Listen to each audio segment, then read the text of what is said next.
شروع میں نماز کتنی رکعت تھی اور سفر میں نماز کا سر کیوں؟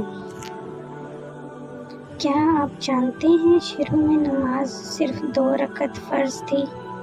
حضرت عائشہ رضی اللہ عنہا فرماتی ہیں کہ ابتدا میں سفر اور حضر دونوں حالتوں میں نماز 2 رکعت فرض کی گئی تھی، پھر اللہ کے حکم سے مقیم کی نماز میں اضافہ کر دیا گیا، جبکہ سفر کی نماز پہلے کی طرح 2 رکعت ہی رکھی گئی۔